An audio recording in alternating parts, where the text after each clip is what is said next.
Welcome to the IFIMAC colloquium. Today we have the pleasure of listening to Ignacio Cirac. And well, I'm sure most of you know him. It's no exaggeration to say that he's one of the pioneers of the field of quantum computing. And let me briefly say a few words about his career. Something encouraging for the younger generations here. He studied here in Madrid. He did the bachelor in the Complutense University. Then he moved to, well, he did a postdoc in Colorado, where he met Peter Zola. Then he's been in Castilla-La Mancha University in Cuenca, I think. Ciudad Real. Ciudad Real. Ciudad Real, sorry. Uh, then in Innsbruck, and since the early 2000s, he's the director of the theory division of the Max Planck Institute of Quantum Optics. He has received many prizes, for example, the Princesa de Asturias and the Wolf Prize in Physics.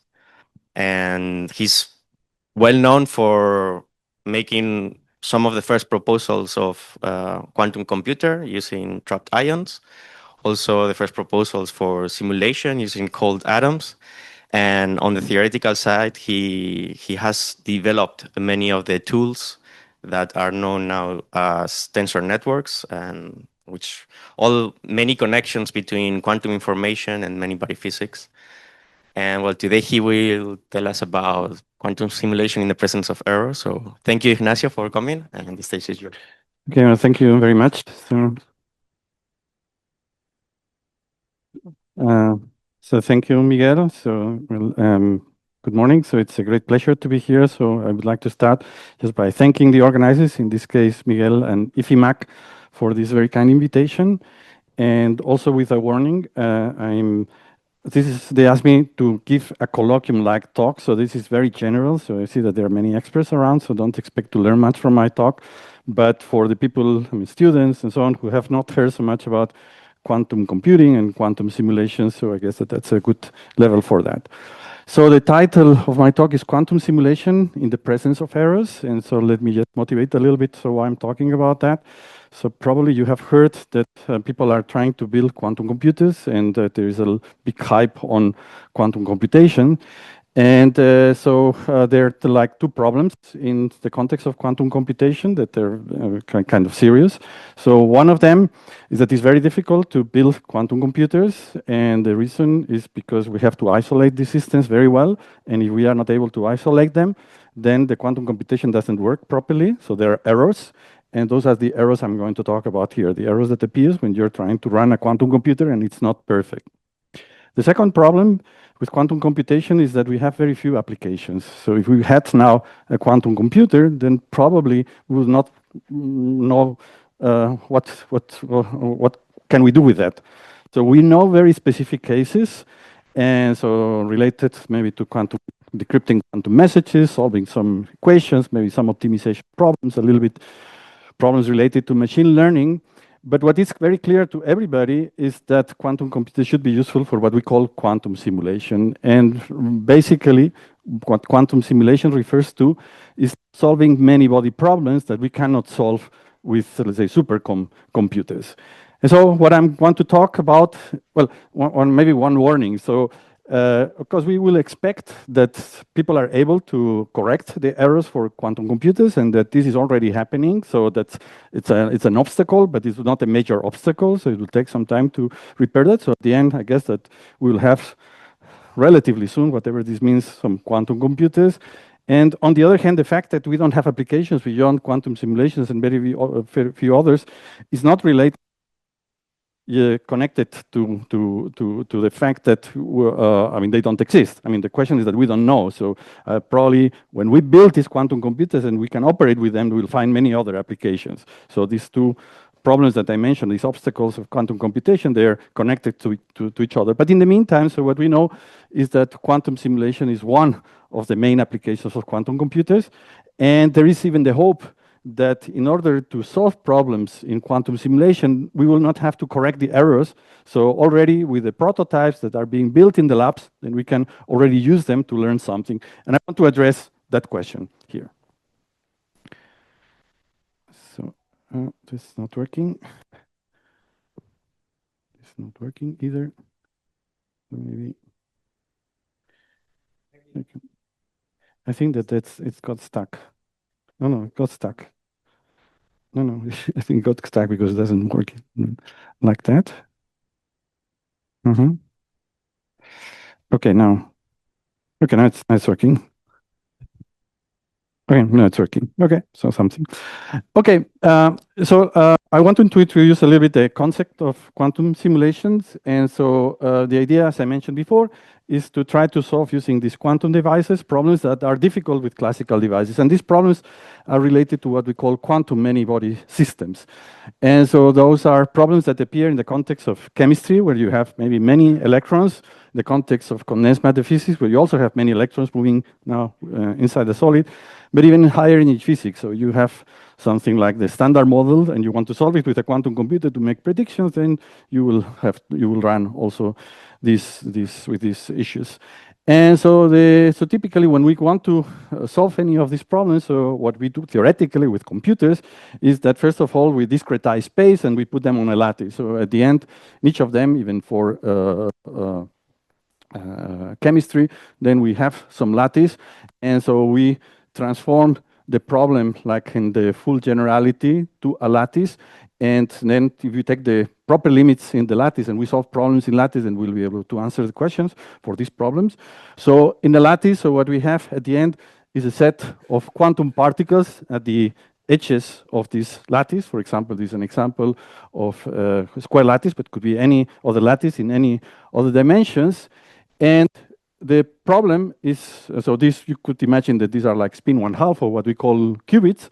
And the problem is now expressed in terms of something that we call Hamiltonian, which tell us how those qubits interact with each other. And so if we are able to solve problems in lattice, then there is trivial to make the translation into the problems that appear in physics. So at the end, all these problems are what we call lattice problems, in which somebody specifies some Hamiltonian, which just describes so how these qubits interact with each other. And of course, depending on the problem that you have, this Hamiltonian will be different.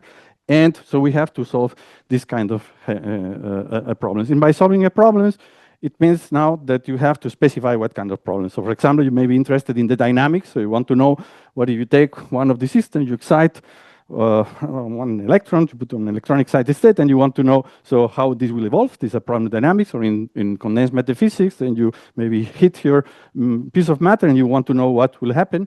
These are problems related to dynamics, and the other problems which are thermal equilibrium. So you assume that this is in thermal equilibrium at certain temperature, and you would like to know what are the physical properties of that system in thermal equilibrium. And so at the end, so when you have this lattice and you have this Hamiltonian, all these problems related to dynamics, all these problems related to thermal equilibrium, you want to solve them exactly. So what you will have to find is what is the quantum state or the wave function of this system. And you see that if these are qubits that can take the value 0, 1, if we want to write now what is the state after the dynamics or in the ground state or whatever property, then you will have to express it as a linear superposition of all possible configurations of the spins. So you can have the configuration in which all spins are down, or all the qubits are in 0, or 0, 0, 0, 1, 0, 0, 1, 0, 0, 0, 1, 1. And again, in order to make any prediction, want to do predictions exactly, we will have to compute these coefficients, and with these coefficients I can answer any question. But the problem comes into when we consider, so how many coefficients do we have? And the number of coefficients is equal to the number of possible configurations, which technically speaking is the dimension of the Hilbert space. And since there are an exponential number of configurations with the number of lattice sites, this is this n, this means that we will have to compute an exponential number of coefficients. And this means that I will have to store these coefficients in my computer, in my classical computer. So I have to have a big memory to be able to store all these coefficients. And at the same time, I will have to compute these coefficients. And for each coefficient, I will have to do at least one operation, one multiplication or one addition. So the number of operations that I will have will also grow exponentially. with the number of qubits that I have in my lattice. And this makes big restrictions to the things that we can do with classical computers. For example, you will have something like 300 qubits, a lattice that has, something like 20 by 20 or something like that. Then the number of coefficients is 2 to the power 300, and 2 to the power 300 is like 10 to the 80. So it's the number of variants that we have in the universe.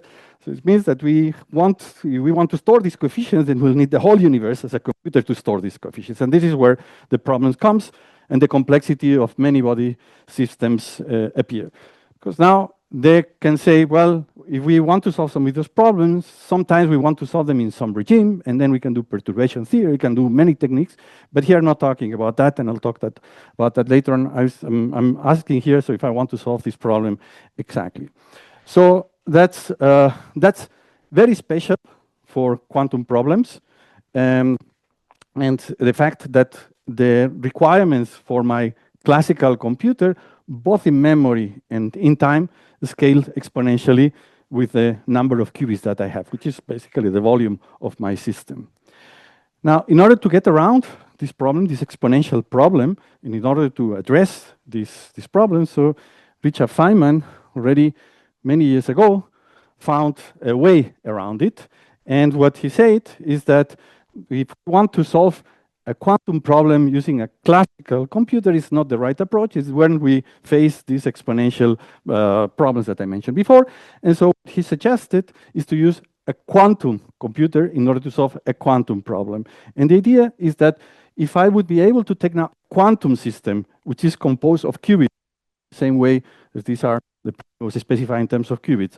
If I have these qubits and I could prepare the state that I had before in these qubits, then I will not have to store anything. I will have n qubits in some state, and now the state will contain these coefficients, but I will not have to store it. And now if I want to make any prediction, the only thing that I have to do is to perform some measurements on my quantum system, and repeating these measurements, then I can compute expectation values, and with that answer the questions that are interesting, the physical questions on this system. So what he said is that if we use now a quantum system in order to solve these quantum many-body problems, like what we call a quantum computer, then we get around right away the need of an exponential growing memory. Still, it may happen in a quantum computer to solve this problem takes an exponential time. I mean, that depends now on the problem that you're trying to solve. But at least we get rid of the problem of an exponential memory just by having a quantum system in order to solve a quantum problem. Now, during the last year or couple of years, there have been many experiments where people have used quantum computers, or what we call quantum simulations, in order to solve some of these many-body problems. And in some of them, then what they want to find is the point at which they can claim quantum advantage. Quantum advantage means that with the quantum systems, you're able to solve the problem much faster than with a supercomputer. And so there have been many, many claims, and then there have been many papers saying that these claims are not right, and so on. And so one of the things that I want to address in this talk is quantum advantage. So what does it mean, quantum advantage in this context? So what does it mean that a quantum computer is better than a classical computer solving quantum many-body problems? Now, for that, one has to see that there are two incarnations of quantum simulators. So one has this quantum many-body problem and wants to solve it with a quantum system. One can have like a digital quantum system, a digital quantum computer, in which it is possible to somehow solve the problem related to dynamics or ground state just by also discretizing time, and so transforming like the dynamics of the problem in terms of a set sequence of gates and quantum gates, and then this is basically what the quantum computer does. And so at the end, so you will start with some initial state, you apply certain gates that are discrete in time, and at the end, the state that you will have at the end of the computation would be this superposition with all these coefficients, and this is where you make the measurements, and there is where you will get the advantage. This is what we call a digital quantum simulator, because now time is digitalized, so it's also discretized.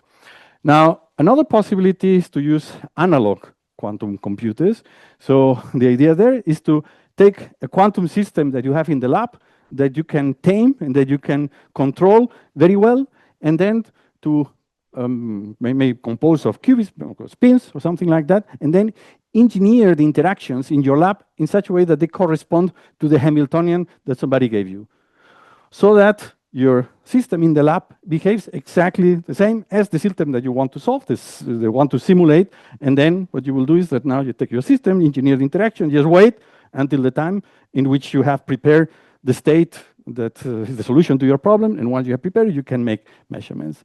Now, each of these approaches have different advantages. So this is simpler to do in the lab, but however, here you cannot correct errors. There is nothing like error correction for analog quantum simulations.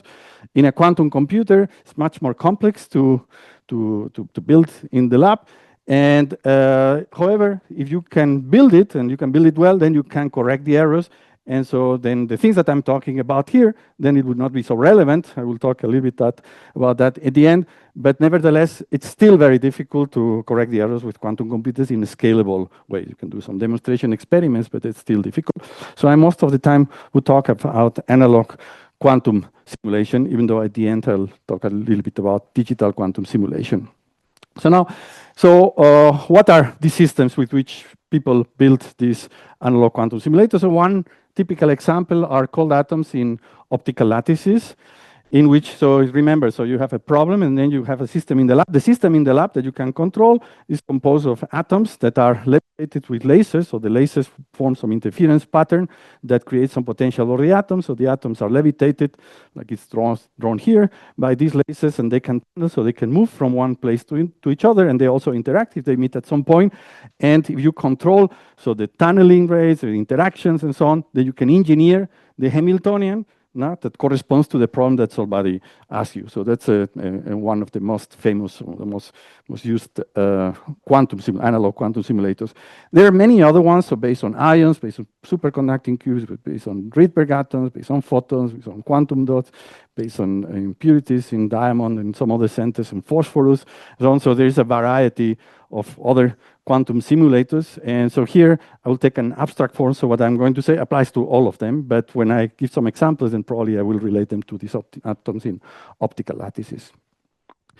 Okay, so now I want to discuss or reflect a little bit on quantum simulation. So what is the quantum advantage? So is it possible quantum advantage in the context of quantum simulations? And so what does it mean? And so naively, one could say, okay, so give me your problem, and now I solve the problem with my classical computer using some algorithm, and I see how long does it take, maybe 3 seconds. Then I do it now with my quantum computer, analog, whatever, and then it takes some time. I compare the times and see if the time is shorter for the quantum computer. I say that there is a quantum advantage. However, this has several problems and this definition. So the biggest problem is that now I'm considering some classical algorithm in order to solve it. But there are many classical algorithms. So what I should compare is with the best classical algorithm that exists. And sometimes it happens that I don't know what is the best. And so I'm comparing with some of them, and then somebody else has discovered some algorithm that is even better than the ones that I'm trying. So I'm making a claim, and then on the next day, so I put my experimental paper on the archive saying that I have quantum advantage, and the same day somebody comes with a classical method that is much, much faster than my problem. And so what is a way around that? Okay, so the first thing is to think that when we talk about quantum advantage, maybe it's not a good idea to look at the snapshot, to say, oh, for this problem it took shorter time than in a quantum simulator than in a classical simulator. So maybe you should look at the scaling. So what happens if I make my system bigger and then I try scaling my system? So maybe at the moment, now the classical computer, takes longer, or takes even the same. But if I start increasing my system, then with a quantum computer or quantum simulator, the time that it takes to solve it maybe grows linearly with the system size, with n.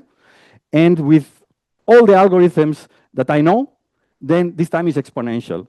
Then maybe if I run it with a GPU or something, then it changes a little bit the scale. But what is clear is that there is a different law for the as a function of the size of the system. With the classically the quantum computer, one is exponential and there's linear. At some point, it will cross, independent of where it starts. So this means that at some point, if I make the system bigger, then then there will be no way that you can catch up with classical systems.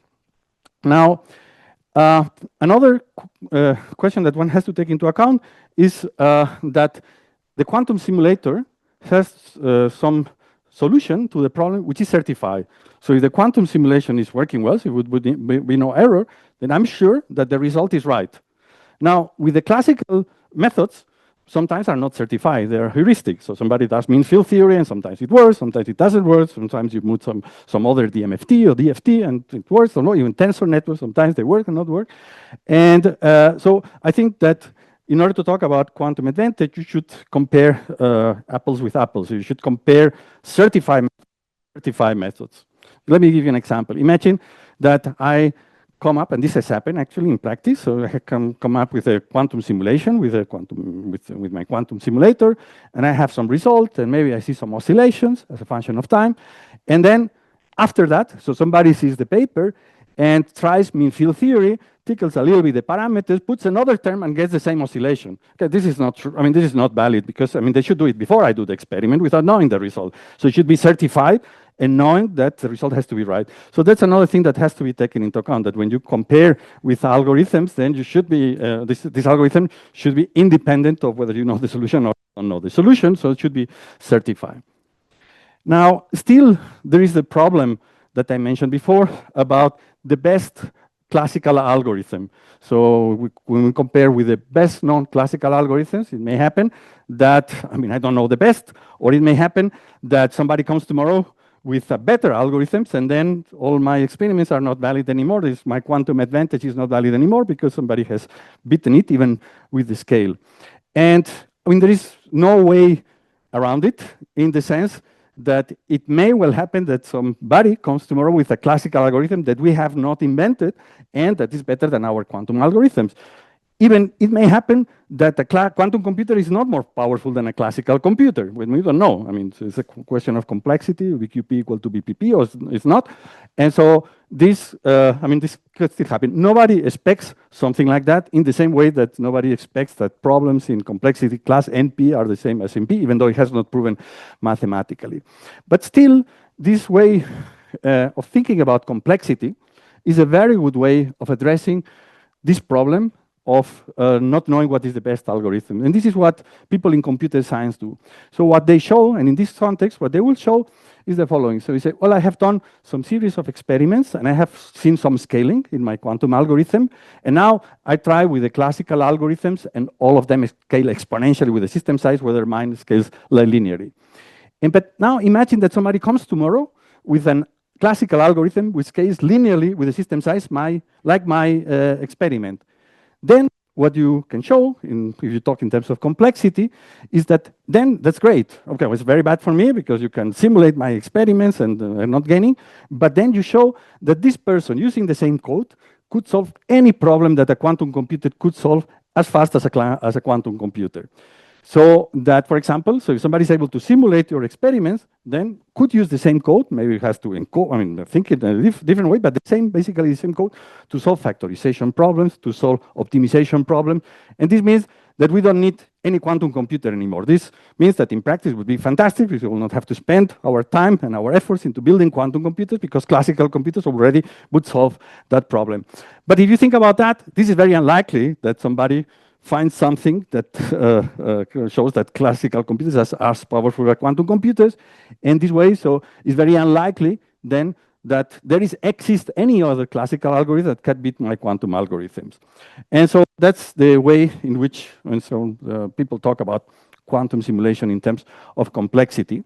And that's, I'm saying this is just putting the cap of a computer scientist, and that's very useful. So here, I will not do that. So I will put my cap of a physicist, and when I talk about scaling, quantum advantage, and so on, I will always compare with the best known classical algorithms. I will look at scaling, and I would compare with certified method. So if somebody of you say, oh, but this problem you can solve with win-win field theory, I would say, well, this is not certified. Okay, so that's the point. Okay, but so far I talk about quantum advantage in the absence of errors. If I have a quantum system that is perfect, but we know that all these quantum systems have errors. So now, how does the picture of quantum advantage change if there are errors? So now it means that the quantum computer itself or the quantum simulation is not solving the problem that you're asking me. So you ask me to compute something, but if there are errors, I will never be able to compute it correctly. So I will get a wrong result.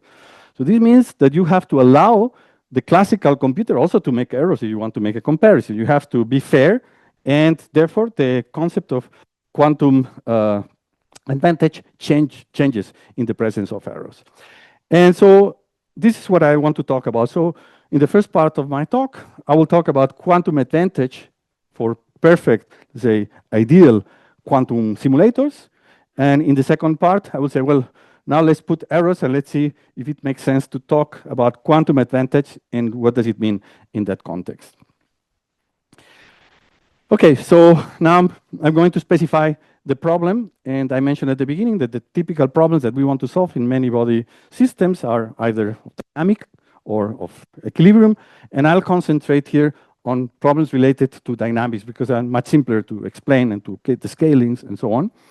So the basic idea is that now you specify the problem, and then you specify the initial state, and then you would like to compute a physical property after some time t. And so what I would like to know is how difficult it is to compute this property as a function of time. So if I increase the time of the simulation, I ask you, so what will happen after longer and longer times, then it will be more difficult. And so this is the complexity that I want to see as a function of time, not as a function of the system size. So again, so I'm giving as some evolution time that I will call capital T, and I'm giving some observable, and I'll assume, to make things simpler, that this observable is a few-body observable, even much simpler. So it's just in a lattice size. So I want to know in one of these lattice size what is the value of some observables. I mean, so one of the Pauli operators on that system, the expectation value.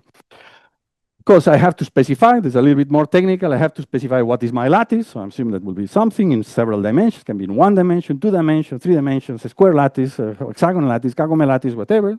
I have to tell you what is the Hamiltonian, and so I will not specify here how it is. The only thing that I will make sure is that this Hamiltonian is what is called geometrically local. So what it means is that this Hamiltonian is a sum of terms, and each of the terms act on some region. So there are not long-range interactions. All the interactions are short-range. That's very important for everything that I'm going to talk. And in fact, I mean, the statements that I'm going to make are not true if these interactions are long-range. So if it's sufficiently fast, then it's okay. But if they don't decay, then it's not true. And I have to specify, since I'm talking about dynamic, what is the initial state. And I will make it very simple. So I will assume that the initial state is all spins down. So all in them in 0. Okay, so now I can say my goal would be to compute the expectation value of sim observable, starting from some initial state and giving the evolution given by my Hamiltonian that has been specified. And this is what we'll call small o, the expectation value of my observable. This O principle will depend on my lattice side. And in order not to have too many variables, I'm going to define this in the thermodynamic limit. So I'm going to assume that n is infinite. So I want to take the limit when n goes to infinite. So you can formulate it a bit more mathematically, but that's the whole idea. I'm interested in this number, O. Okay, that's what I would like to predict. So what is the expectation value of some observable at some particular lattice side when I start from some initial state if the lattice is infinite? Now, the way that we represent this problem in quantum computation and quantum simulation is in terms of some diagrams. So we take this from computer scientists, and so that's how it can be specified in a drawing. So I start with, this is a way of representing each line corresponds to 1 qubit, and times goes from left to right. So I start with all the qubits in state 0. Now they evolve according to this Hamiltonian H0, my problem Hamiltonian, for a time t. And then at the end, I'm interested in some expectation value of an observable that's acting on one of the qubits. Okay, I will use this diagram later on. And so if you are interested not in thermal in dynamical problems, but in thermal equilibrium, so we wrote several papers. You can look them up. Okay, so once I have specified the problem in general, now let me talk about how to solve it with a classical and with a quantum device, if this quantum device is ideal, and compare whether the times in which it takes to solve this problem now for these systems, and see if there is quantum advantage or there is no quantum advantage. Okay, so here there is again the goal, but now I have some algorithm that spits this value. Oh, this is my estimator, so estimates this value in takes some time, t, classical, in order to compute to solve the problem that I ask you. And then there is a quantum algorithm which gives some other value, and it takes some time, which I will call 2q. And now we can formulate the question more precisely in this. Okay, so if I give you certain accuracy, so what is the time that it takes to the classical algorithm, and what is the time that it takes the quantum algorithm in order to get this accuracy? In order to estimate, or the classical or the quantum estimator, is epsilon close to the ideal one, to the real one. And so now, again, so I'm asking, so how long does it take the classical algorithm and the quantum algorithm? And I want to see how does it scale, this computational time, with respect to the time of simulation that I told you before. This is the one that I input in the problem. And so it can happen now that, for example, the quantum time, or the time for my quantum algorithm, only grows linearly or polynomially with this time of the problem, and that the classical algorithm grows exponentially. And if this is the case, then I would talk about a quantum advantage, because, as I mentioned before, maybe if I do it with some system for epsilon very big, they take the same time. But if I take some epsilon small and I make this time longer and longer and longer, at some point there must be a crossing, and so the quantum computer will take over. Now, so how do we solve this problem with a classical computer and with a quantum computer? Well, with a classical computer, even though the problem is infinite, because I told you that work in the infinite limit, we don't have to just to put an infinite system in our computer. We can make a very clear simplification based on something which is called the Lieb-Robinson bound. And the Lieb-Robinson bound, something very physical. You have a local Hamiltonian, like I told you before, then things take some time to propagate. So if I do something here, so there will be something propagating, but it takes some time to get to the other side. And now you can put it backwards. So if I want to look at this qubit here, then only the past, that only some of the qubits can affect what it happens to this if this time is finite. So if I have something, let's say in the Alpha Centauri, then, I mean, it will not affect what it's here now after some time. And so this means that we can just truncate our system and make it finite.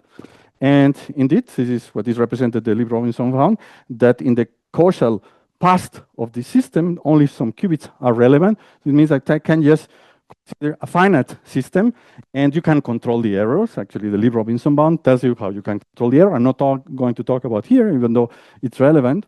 And so at the end, what this means is that I can take a number of qubits that I will call L, will scale linearly with t. So the longer the time, then the more qubits I have to take, and this has to be proportional to each other. So it means that both in my classical computer and my quantum computer, I have to just consider a number of qubits that grows linearly with time.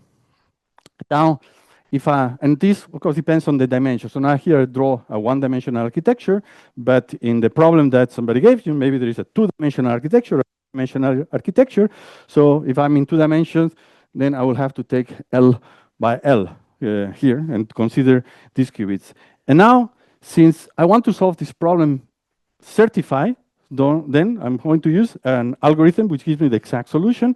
And so this means that I have to solve a problem of L qubits, types L qubits, of L square qubits in 2 dimensions with a classical computer. And I told you that this takes a time that is exponentially with the number of qubits, so it's exponential with L. So the computational time with a certified method in a classical computer would scale like 2 to the power L, the physical dimension, and this is very clear. And since L is proportional to time, this grows exponentially with time. Okay, so the consequence of that is that if you take a classical algorithm to solve the problem, it give you a time that is longer and longer and longer, then I have to grow my system bigger and bigger. And since the computational time grows exponentially with the system size, then the computational times grow exponentially with t. Now, what about with an analog quantum simulator that is perfect? So the way to solve it with an analog quantum simulator is relatively simple. You take your system, then prepare all your qubits in the state 0, then you engineer the interactions, and as long as they are perfect, then it means that if you leave it alone, then it will evolve by itself according to this Hamiltonian. You also don't have to take an infinite system. You just take L qubits, do the experiment with L qubits, and once it's here, then you measure. Because you're asked to get the expectation value, and it's a single measure, you cannot get the expectation value, so you'll have to repeat this many times. And so how many times?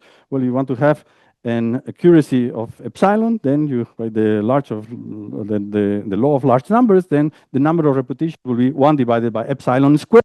You have to repeat it sometimes. But what you can see is that the time that it requires to solve the problem is exactly the same time, is the same time or proportional to the time that I'm asking you to do it, maybe times 1 divided by epsilon squared. So still polynomial in time and polynomial in 1 over epsilon. So at the end, the conclusion is that if my quantum simulator is perfect, is ideal, then there is a clear quantum advantage, because in the classical case, the computational time grows exponentially with the problem time at which I want to simulate, and in the quantum simulator, it grows only polynomially, even linearly with that, with the time. Okay, so now I want to introduce the fact that these quantum simulators have errors. And so in the context of these optical lattices, so what happened is that these lasers, which are levitating, fluctuate. So it means that they are shaking a little bit. So this means that the particles are moving a little bit.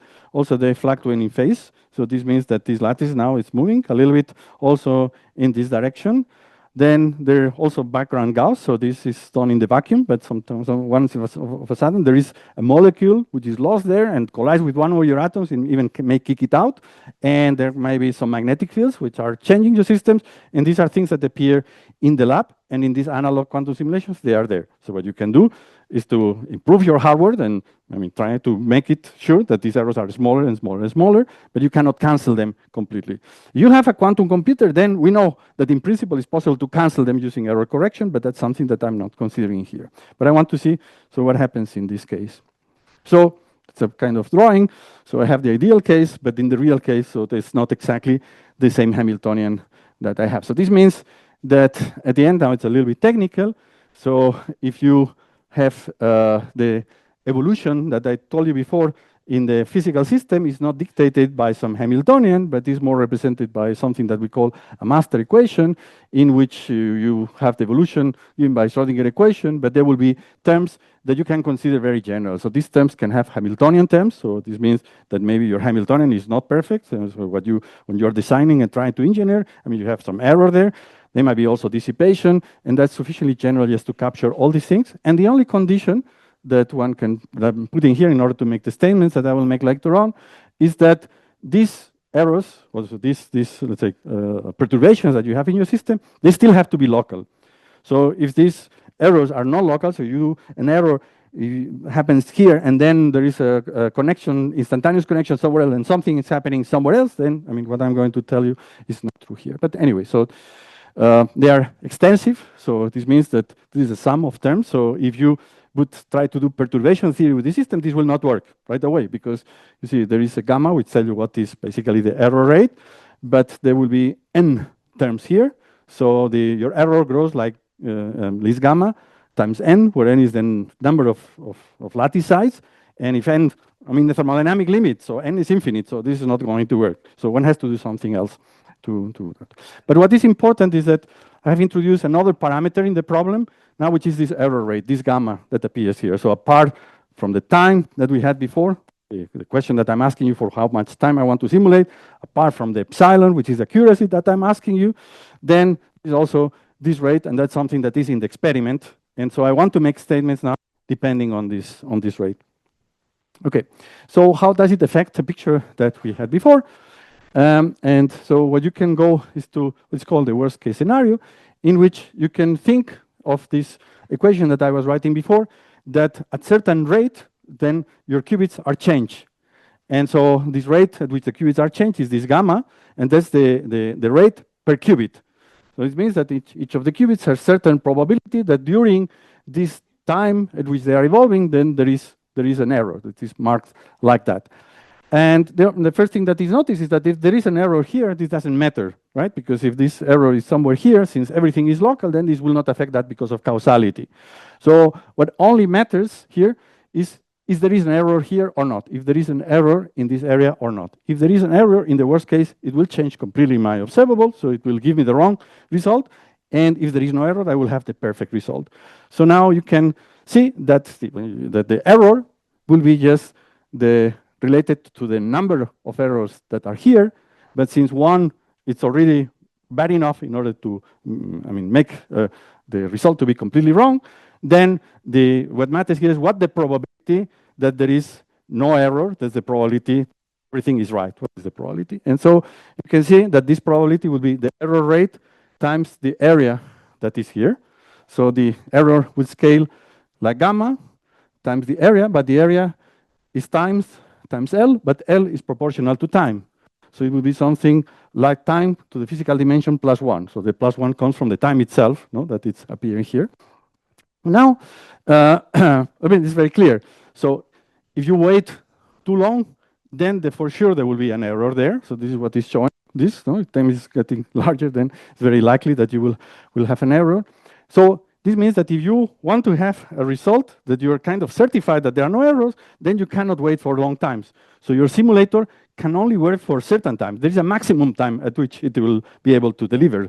And so this time you can compute. You can say that your accuracy is equal to the error, and from here take the time, and this is the maximum time, and then you see that the maximum time scales like 1 over gamma to some power.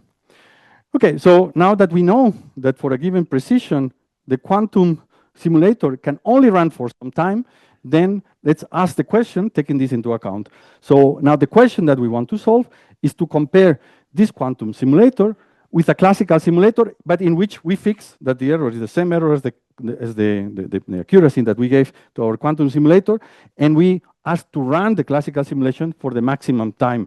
Because if I ask you what happens after that time, then the quantum simulator will give the wrong result. So I want to compare now for something that I'm certified that my quantum simulator could give you the right time. So the question now, in this context, the correct question is, what is the computational time, either classical or quantum, to reach an accuracy epsilon in a time or for a time which is equal to this T maximal? That of course depends on my error rate. And an important part is what is the computational time? How does it scale? Now there is not time of the computation that I told you before. There is the gamma. So how does this time scale with gamma, with the error rate that I have in my experiment? And then, I don't want to but if you just put together the things that I was saying before with the things that I'm saying now, it's very clear that the T classical is exponential with T, and in particular with T maximum. So T classical and T maximum goes like 1 over gamma, basically. So T classical is exponential with 1 over gamma. So if I run it in a classical computer, then the computational time depends exponentially in 1 divided by the error rate. In the quantum computer, it doesn't matter. I will do exactly the same. The computational time will be linearly in this T, and so T quantum is polynomial in 1 over gamma. So what we see is here the quantum advantage that we can talk is not in terms of the computational time, but is in terms of the error rate. It's very difficult for a classical computer to catch up with the error rate. Or in other words, if I'm an experimentalist and I do an experiment and somebody is able to have a classical computer and to get the same result for this maximum with the same accuracy, now, if I improve my experiment, then it will be exponentially hard for the classical computer to catch up. Or just to give you an example, imagine that this happens and the classical algorithm that is able to reproduce my experiment for some error rate takes, let's say, 1 million elementary steps, 1 million of XOR gates or NAND gates, classical gates. Now, if I improve my experiment and I reduce gamma by a factor of 10, then the classical computation will scale like this 10 to the 6 to the power 10. This is 10 to the 60. So it will be very difficult that they are able to catch up. So what this message here is the quantum advantage is with respect here of the experimental improvement. As we are doing better and better experiment, then the classical computers will have an exponential difficulty in order to catch up. Now, okay, this is what is given in this example. Okay, so now I want to change a little bit and to make a caveat, to speak about a caveat that there is in what I was telling you before and try to get around it. And the caveat is that now you go to experiment, and then you give me a Hamiltonian that appears in high energy physics or in condensed matter physics. So many of these Hamiltonians, I cannot implement them with my quantum simulators in analog. I cannot engineer the interactions in such a way that they correspond to the problem that you give me. Typical example is if you're solving a problem in high energy physics, you put it on a lattice, this is what is called lattice gauge theories, then these Hamiltonians require 4 and up to 6 body interactions. However, in my experience with cold atoms, I have only 2 body interactions. There's no way that I get 3 body interactions. So this means that I'm very limited of the simulations that I can do.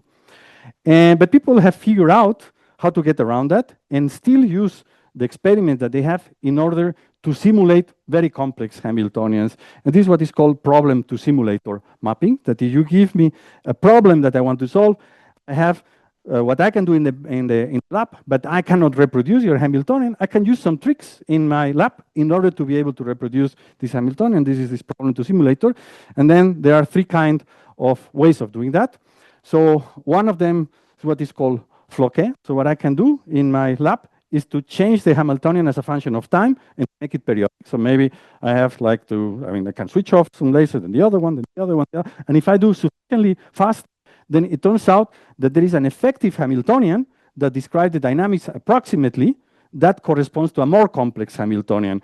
And Floquet engineering refers to the fact that if I have, let's say, certain possibilities, skills in my lab, so there is maybe a sequence of time-dependent things that I can do in such a way that I can reproduce a bigger set of Hamiltonians. Another possibility is perturbation theory, and this is very well known in many fields of physics, that so maybe in your Hamiltonian that you have in the lab, what you can do is to switch on maybe some of the interactions and make them very strong in such a way that your Hamiltonian somehow cannot because the energy is conserved, cannot just go to certain subspace. And so you can do perturbation theory in terms of these strong interactions, and this gives you an effective Hamiltonian for the low energy, let's say, subspace. And this effective Hamiltonian is much more complex than the original one. So people, for example, in order to get 4-body Hamiltonians, and you can use these ideas starting from 2-body Hamiltonians, you go to 4th order perturbation theory, and you'll have 4-body Hamiltonians. And the other one, which is the most general one, is what is called trotterized. So what you can do is to discretize time in very, very short time steps. And so what you can do is to say, okay, if I want to evolve with my Hamiltonian for a certain time, let me make very, very, very short time steps. And in each of these short time steps, then what I can approximate is that these are like different Hamiltonians interacting in each of these time steps. And it is possible to show that in this way, that you can generate any possible evolution of a Hamiltonian. That's actually the way in which we could now take a problem Hamiltonian and put it in a quantum computer, because we can just do this trotterization, and if we make very, very small time steps, then at the end, the evolutions that are required are 2-qubit gates, and therefore you can do any Hamiltonian can be done in this part. But you see that there is a problem now with what I told you before. So imagine that now there are errors. And so what I'm going to do is that I want to evolve for, let's say, 10 time t equal 10, and then in principle I have to wait some 10 seconds or 10 microseconds or something like that. And now what I have to do is many small time steps. So what I will have to do is many gates. And it turns out that the number of trotter steps that you have to do depend on your system size. So if your system size is bigger, then you have to make these trotter steps smaller. So there will be many more steps in your quantum computer, many more gates. But if each of the gates has some certain error, then you will have much more error. So this means that if you're naive and you take this into account, then all what I told you before doesn't work because you are in the thermodynamic limit, so you'll have to do total steps sufficiently small, and then this does not work.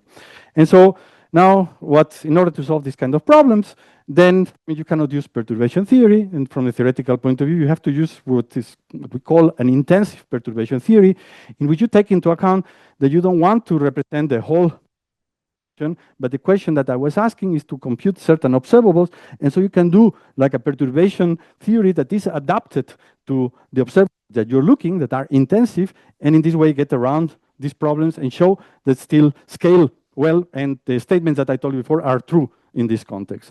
So let me explain you a little bit like that in the case of the trotterization and by some examples.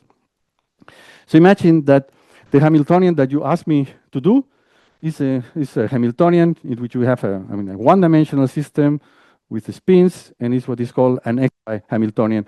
So each of the qubits interacts with the nearest neighbor according to certain Hamiltonian. And imagine that this is a Hamiltonian that you cannot implement in your lab. That maybe you can only implement this XX, so certain kind of interaction, or this one here, this is another kind of interaction, but not both of them at the same time.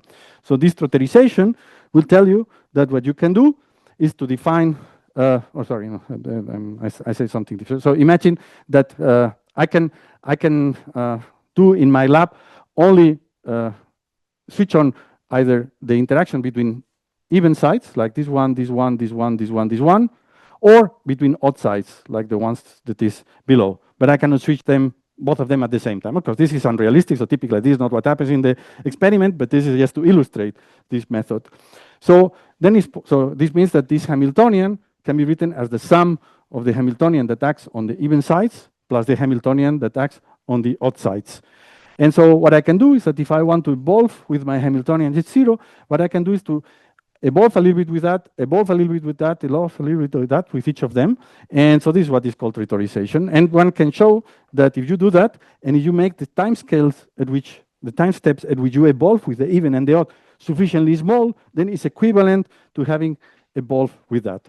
So this means that in my experiment, what I can do is to switch on maybe some Hamiltonian, then the other one, then the other one, the other one, and if I do sufficiently fast, then I will be able to reproduce the evolution with this Hamiltonian.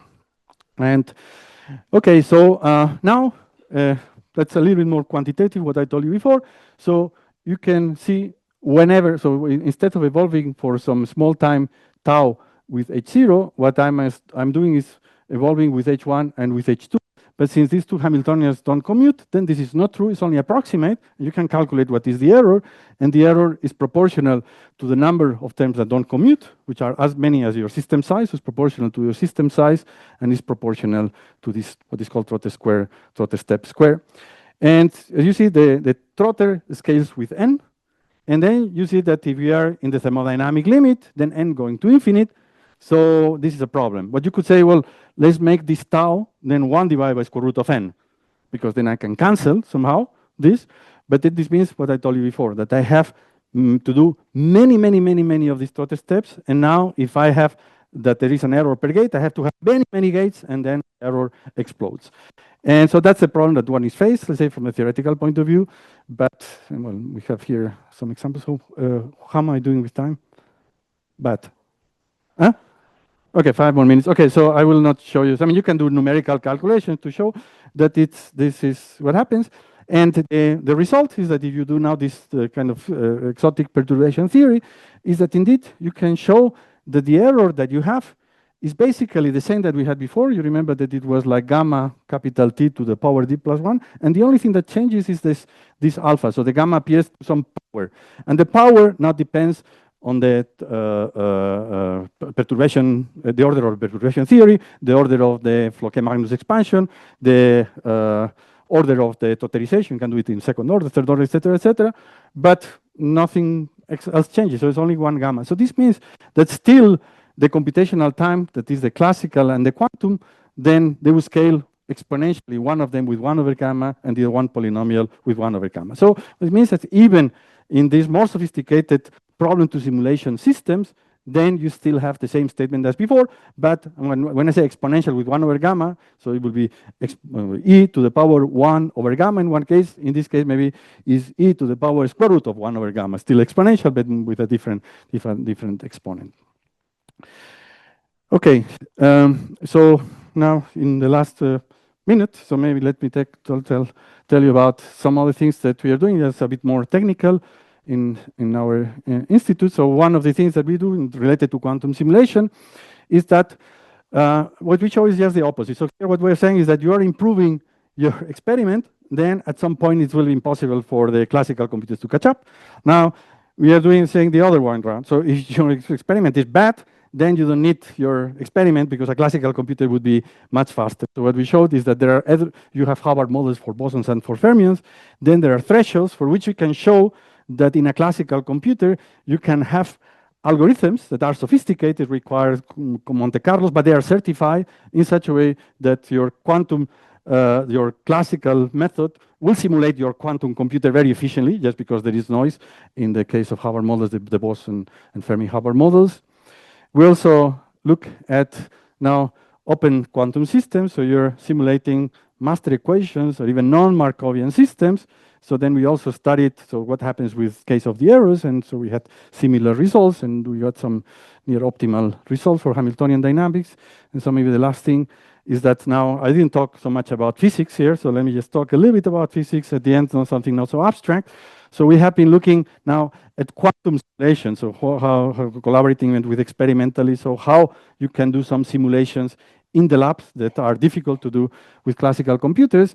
And in atoms in optical lattices, most of the simulations that are done in the lab and have been proposed are related either to condensed matter physics or to high energy physics. And so what we have been thinking is about, can you do quantum chemistry problems in these atoms in optical lattices? And so we had some ideas in the past of how to do that. And so, I mean, there are many details, but what we have done recently with Alejandro, who's a collaborator from Madrid, and Javier Arguello, who's in Barcelona.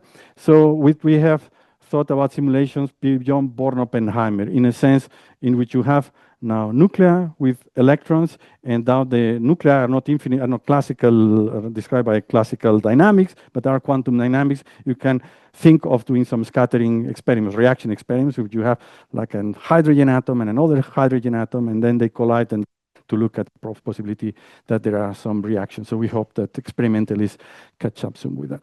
So I will just finish with the conclusion. So quantum simulation is, as I was mentioning, I think it's no doubt arguably one of the most suitable applications for quantum computers, because if this works perfectly, then there are no errors, and there is this exponential advantage with respect of time that I told you before. Also, there is exponential with respect to errors and with many other things.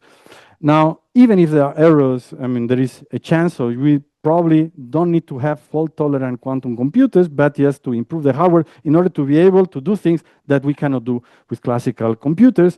And in fact, as people are doing error correction, so what they are doing is reducing the gamma. So I mean, the fault-tolerant error correction is to make this gamma you want 0, as small as you want.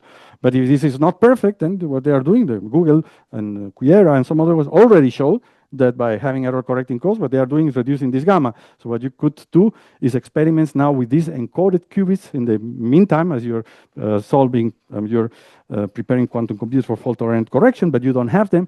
Then by doing this error correction, then this shows that for quantum simulation, then classical computers will have a hard time to catch up. And that's what I mentioned. So then the difficulty is that if you make them more precise, then it's much more difficult to simulate. And so finally, I'll talk a little bit about this quantum chemistry. And with that, I would like to finish, and thank you for your attention.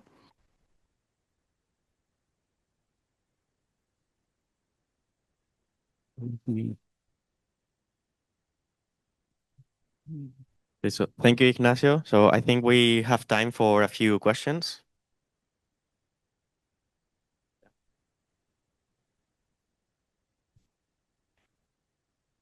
Hi, thank you for the talk. My question is regarding the computational complexity. So you're posing that quantum advantage is in terms of this complexity, but then also there's the problem of if you want a large number of, say, spins or these qubits, how difficult is it to get a large number of spins together in an experimental setting? Well, this complexity is independent of experiments. An abstract concept is saying, assuming that the cost of making your computer bigger is zero, then how things are protected. And so you just have to put into the equations the difficulty of the experiment. Then it's a little bit what is related to what I was doing here. What I was saying is that if the error is smaller, then you can have bigger systems, and therefore it's more difficult to do the classical computation. And you can put what I put here, you can put it in the complexity setup. So actually in a paper that we wrote, it's published in Physical Review a year ago, then we express what I did here in terms of complexity terms, just taking into account the things that you were talking about. But in a classical computer, it's very easy to have a lot of bits. But in a quantum computer, it's not that easy, right? Yes, but at the end, it's very easy, but you can have only a polynomial number. You can only have not more than the atoms in the universe, right? So that's the scale that we're talking about.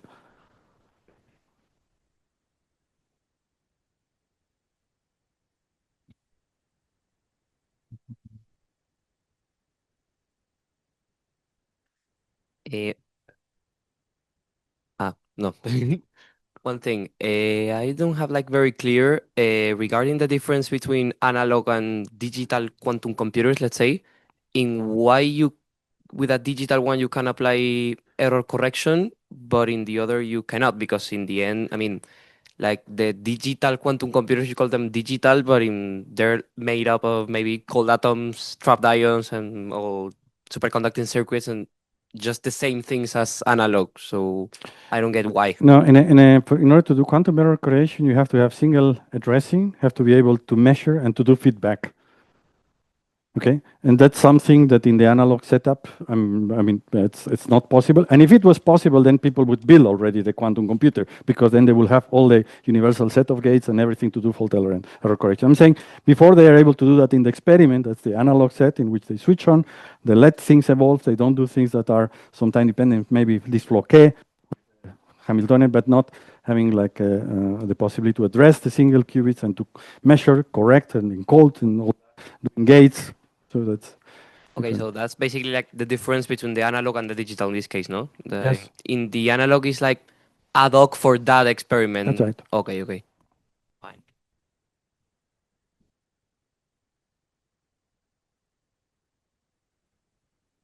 Thank you for a beautiful talk. So it's a follow-up question of the previous one. So you now made mention to the measurement-based error correction techniques, but you can also do autonomous error correction. You engineer some dissipation and you stabilize the states there. So how all of this fits there? Is just a way to decrease the gamma at the end of the day, or? I mean, the passive error correction just based on dissipation is not fault tolerant unless you work in 4 dimensions. So there was a paper like a month ago in which they claimed that they can do something like that in 2 dimensions. And in that case, it's exactly equivalent to fault-tolerant quantum computation. The only thing is you do not have to measure. Somehow the environment that you're able to engineer is doing it for you. But then it will enter in my field. It would be under the fault-tolerant error correction because it's basically equivalent.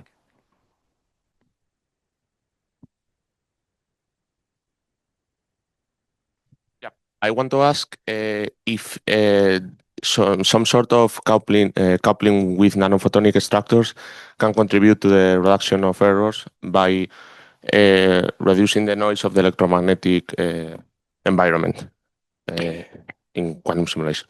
Well, so it depends on the quantum simulation. So I guess that if you do it with quantum dots or something like that, it probably can help in some context.